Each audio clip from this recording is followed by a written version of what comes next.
Hey guys, welcome back to the channel, and today we're going over pros and cons of Eldorado Hills. Let's get into it.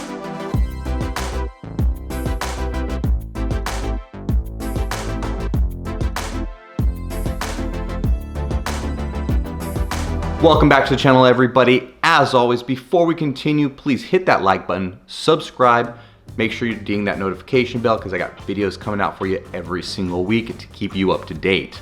Now, we are real estate agents, so if you are looking to buy and sell in the Sacramento, Placer, or El Dorado County, please hit us up because we'd love to help you start that journey. Getting to the pros and cons of El Dorado Hills, first things first, the views. Everybody talks about it.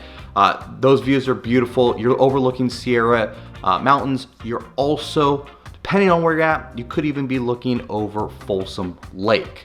Now that goes actually right into my second pro, which is going to be that luxury living.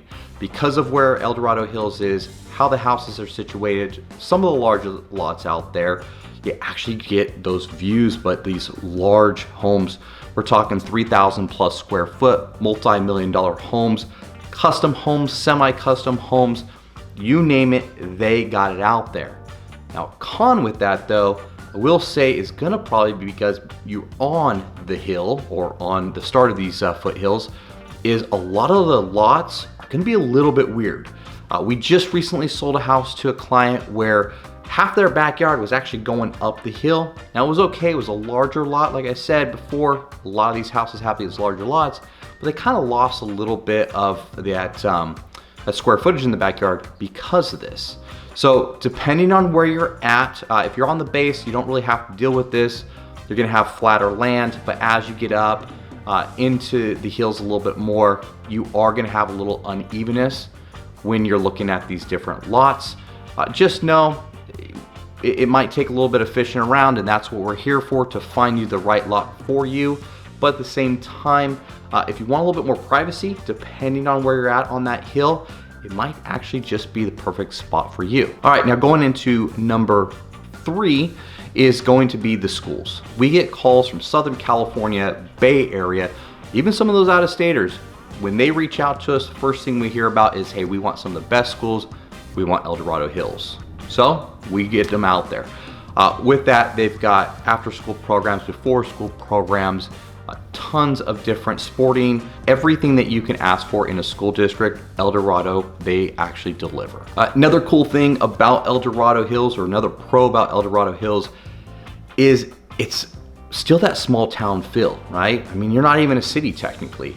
Small town feel, everybody definitely knows your name out there. It's one of the things that people really do enjoy about being out there, whether you've been there for 6 months or your third generation. A lot of people love that feeling of just knowing thy neighbor, being able to go to the grocery store and just, you know, knowing the cashier behind the checkout desk. With that though, we're going into one of the cons is because you're up that hill, you are also going to have limited shopping. Now, as a pro, you've got the town center, which they've got entertainment, they've got food, and they've got some shopping, mostly boutique.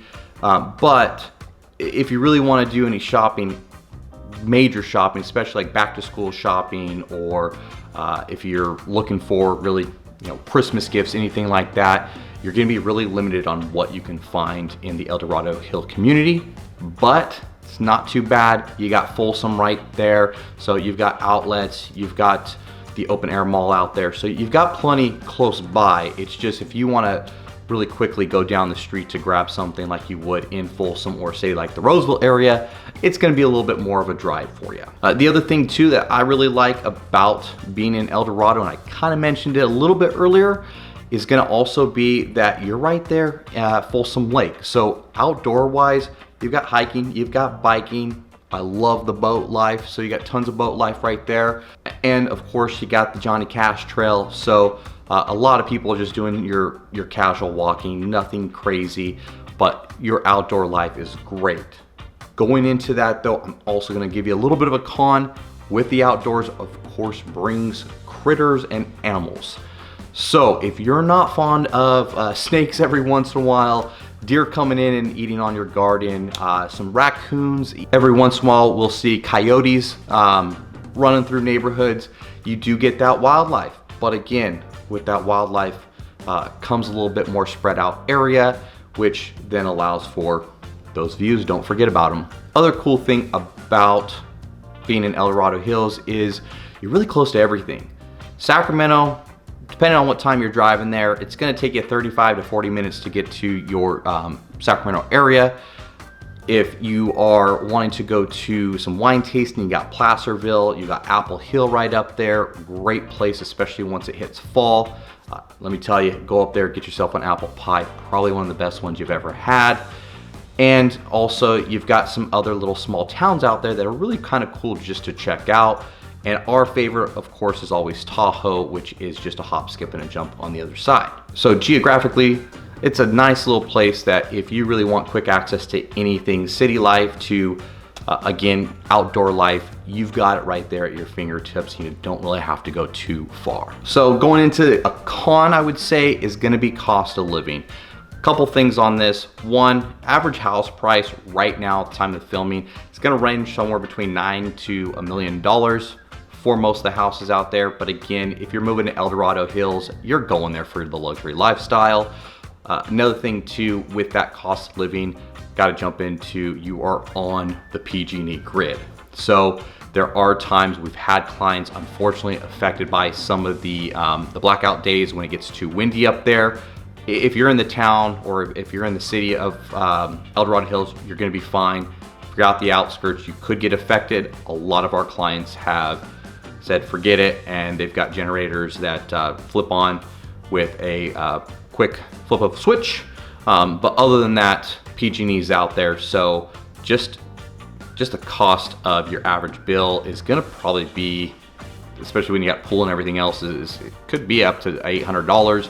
If you're in a much larger house, of course, that's running a little bit higher. Whereas if you're in, say Roseville or Sacramento, SMUD or Roseville Electric, your bill's pretty much gonna be cut in half compared to what you're paying in Dorado Hills. Other than that, guys, that's our pros and cons of Dorado Hills. Really, the pros always outweigh the cons, especially up there. Again, if you're looking for luxury living, you've got to get yourself up there. If you're looking for great school districts, get up there. Give us a call if you're ready to do your Dorado Hills journey. We'd love to help you out. Phone number's on the bottom there. If you want to meet in person, we can do a quick Zoom call. That's going to be on the top of the screen here. Please reach out. Let's get your home journey started and let's get all your questions answered. We'll talk to you soon. We'll see you on the next one.